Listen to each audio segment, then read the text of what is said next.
The unstoppable you. Hey, everyone. Thank you. Thank you so much for being here today. Honestly, just looking at your faces gives me so much energy. I want to share a little bit of my story with you, and I hope that by the end of it, you walk away feeling a little different than when you came in. I was born in a unique way. There's no medical reason for it, no explanation that the doctors could ever give my parents. It just happened. My brother and my sister were born with arms and legs, and then I came along, and sometimes in life things happen that we just cannot explain. There's no rhyme or reason to it. The doctors looked at me and then looked at my parents and said, "Your son will never walk. He will never go to a normal school. He will never be able to live a normal life." They basically wrote off my entire future before I had even taken my first breath.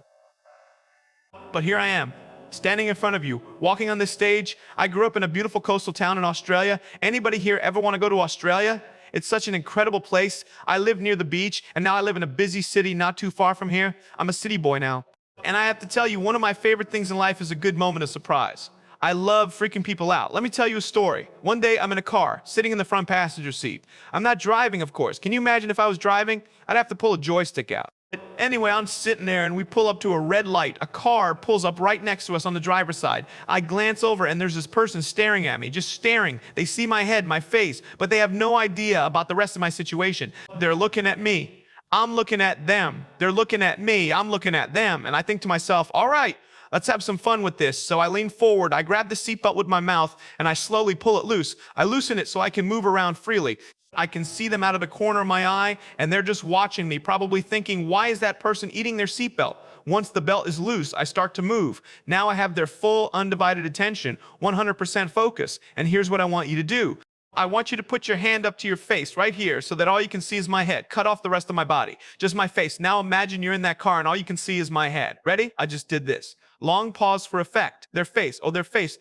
They nearly ran the red light. It was so good. My parents always taught me something important. They always said, "Nick, you never know what you can achieve until you try." And the doctors looked at me and said, he's not going to walk. He's not going to go to school. He's not going to do anything in his life. But my parents, they just loved me like crazy. They said, try this, try that, try this, try that. And sometimes I would look at them and think, Mom, Dad, you are crazy. I have no arms and no legs. How am I ever going to do this? How am I ever going to do that? But they encouraged me. They pushed me. They never let me settle for what the doctor said I could be. And as human beings, we're all waiting for that. We all want that kind of love and encouragement. We all want someone to believe in us. Everybody say love, very good. We all want love. When I went to school, I just wanted to be cool. I wanted to be accepted. You know how it is. You go to school and you see these guys walking around and you think, oh man, they swear every third sentence. F this, F that. That must be what cool is. Maybe I need to be like them to be cool. And then you start comparing yourself to everybody else. You look in the mirror and you think, I wish I was smarter. I wish I was taller. I wish I was shorter. I wish I was shorter. I wish I was more popular. I wish I had this. I wish I didn't have that. I wish my life was different. That was me when I was about 8 years old.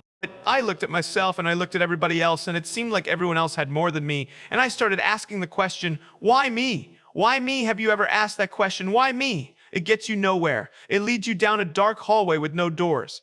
I had no answers from the doctors. I had no answers from my parents, but I still had a choice. Every single day in my life, I have a choice. I can keep going or I can give up. I have this book up here. This is my favorite book in the whole wide world. For me, this represents my full potential.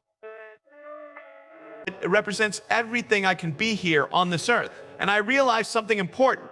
Encouragement takes me closer to all that I can be. Discouragement pulls me away. It only takes 3 seconds. 3 seconds for someone to tease you at school and say, hey, I don't believe you can do this. You can't do that. And some of you are thinking right now, man, seriously? Kids picked on you? How heartless are those kids? Picking on someone with no limbs, and you're probably saying to yourself, well, I'm not that bad. I wouldn't pick on the kid with no limbs. But then I have to ask you, why would you pick on anyone? Why would you tease anyone? Because it's fun? Because it's just culture? We'll get to that. But for me, facing all that stuff, I was getting these seeds planted in my mind. Everybody say seeds, S-E-E-D-S, seeds. Have you seen the pictures of the sequoia redwoods up here in California? These huge, massive trees. Some of their trunks are nearly as big as this room. I've seen those photos where they've actually dug out a tunnel in the trunk of a tree and you can drive a full-size SUV right through it. That giant started with a little seed, a tiny little seed. If you leave a seed of a lie in your heart and in your mind and you don't know the truth, you will die with that lie. I started dying inside because I started believing what I was told. I started believing the whispers. I started believing the teasing. I want you to know the 3 things that I needed to come to in my life. The truth of my value, the truth of my purpose, and the truth of my destiny. In our minds, we put ourselves down all the time. So I want to ask you today, do you think I'm cool enough to be your friend? I don't swear. I don't use the F-bomb. Am I still cool enough to be your friend? I don't tease people. Am I still cool enough to be your friend? I have no arms and no legs. Seriously, would you be my friend even though I have no arms and no legs? So you're telling me it actually doesn't matter. It actually doesn't matter what I look like. If it actually doesn't matter for how we look, then why do we tease each other for how we look? If it actually doesn't matter, then why do we look at ourselves in the mirror and criticize everything we see? Why do we tear ourselves down? There were 12 people one day. 12 people teased me and it took me away from my hope. 12, 11, 10, 9, 8, 7, 6, 5, 4, 3, 2, 1. Don't worry, I fell off. If I fell off, I'd break my arm. But 12 people teased me one day and I can put a pretty brave face on. I can smile. I can laugh. But on the inside, I was crying. For real. You might think it doesn't hurt, but it hurts. It hurts deep. There was this one bully. I became his target for 3 weeks. Every time I went by him, I was 13. He was 17. I was in my chair. I'm only about 4'9" in my chair. He was 6 something. So he's huge. I'm looking up at him, and every time I go by him, he'd say something. Hey, Nick has no. And you could imagine what he said. And I'm thinking, what is this guy's problem? I tried to avoid him. I was so embarrassed. He would say it really loud and everybody would look and some would laugh. And I'm like, what is this guy's problem? So one day after 3 weeks, I went up to him. I said, hey. He said, hey. I said, can you please stop it? He said, stop what? I said, stop teasing me. He said, what are you talking about? I said, every time I walk by you, you say that stuff. He said, what stuff? He didn't know how to take me on. So I looked at him and I said, every time I walk by you, you say exactly this. I want you to stop. I forgive you, but stop it. He looked at me and he said, oh, is that hurting you? Now, I could have said, nah, it doesn't bother me. I could have pretended to be tough, or I could tell the truth. It takes a level of humility to actually say, yeah, I don't like that. It's killing me. And I said, yeah, it's hurting me. He said, all right, I'm sorry, man. I was just playing around. And then he said, give me a hug. He said, what? I said, give me a hug. He was like, all right. So I gave him a hug. I'm a hugging machine. You want to know what's tough? Some people think bullying is tough. Let me show you what tough really is. My wheelchair. This thing is tough. My friend built this for me. He said, you're going to love it. I said, does it go fast? He said, no, but it's tough. I said, what do you mean? He said, you'll find out. The torque in these motors at the bottom, this thing can go 90 degrees. I went 80 degrees up one time. My wife loves shopping with me because she just jumps on the back and we go shopping. She just shops and shops because she doesn't have to walk. We just go and do it. It's fun. One day I needed to move a car, so I got my wife to put my car in neutral. It's a heavy car. And I backed it up with this thing just like this, like nothing. This thing is tough. You know what the definition of tough means? It means strong. To show your strength, you need to do something that's difficult. I would sound so stupid if I said, hey guys, I got a Matchbox car one day and I got some fishing line and I pulled that Matchbox car around all day. How tough is my wheelchair? That's stupid. That's the same thing with bullying. You think you're tough. You think you're showing strength. But you're not. That's not strength. Let me ask you something. Anybody here have a 3-year-old nephew? Anybody? Cool. Put your hands down. I could take any one of your 3-year-old nephews, bring them up here on this stage, put them on this table and tease them. I can make fun of them. I could show you how tough I am, but that's not tough. That's easy. Anybody can pick on anybody. I could pick on you. I could pick on your favorite singer, your favorite music, your favorite movies, your family, your friends. I could tease you about your nose, your eyes, your teeth, your chin, your hair, your elbows, your knees. I can tease you about anything. It ain't hard. You want to know what's tough? Go to the people you've teased and say, I'm sorry. That's tough. Go to the people who still tease you and say, stop it. I forgive you, but please stop it. That is tough. That takes real strength. I want you to know something, the truth of who you are. I don't care what job you get. I don't care how smart people think you are. I love you and I believe in you.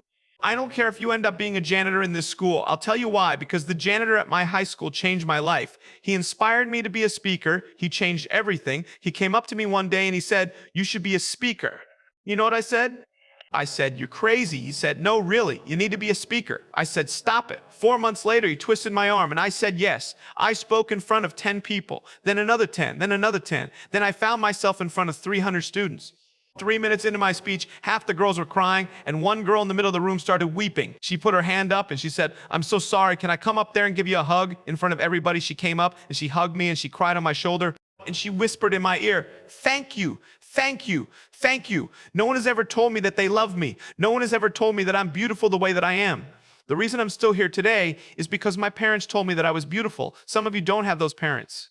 Some of you don't have someone at home telling you that you matter. That's why I'm here today. I love you, and you are beautiful just the way you are. Never, ever, ever give up. I've spoken at hundreds of schools all over the world. And I often get asked, how many schools have actually stopped bullying altogether? And if you said one, you would be correct. One school out of hundreds.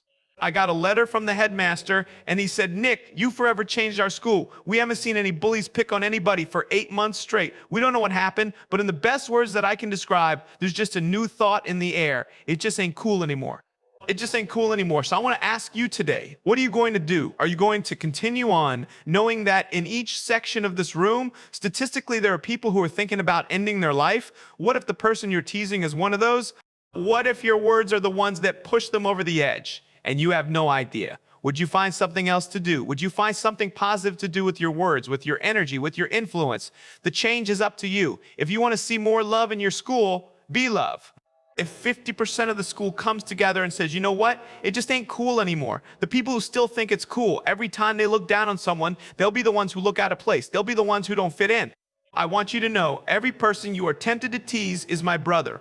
Every person you are tempted to look down on is my sister. And you are my brother. You are my sister. And I am asking you to stop. Love yourself a little bit more. Love each other a little bit more. Because when you change the way you see yourself, you change the way you see everyone else. And that is how we change the world.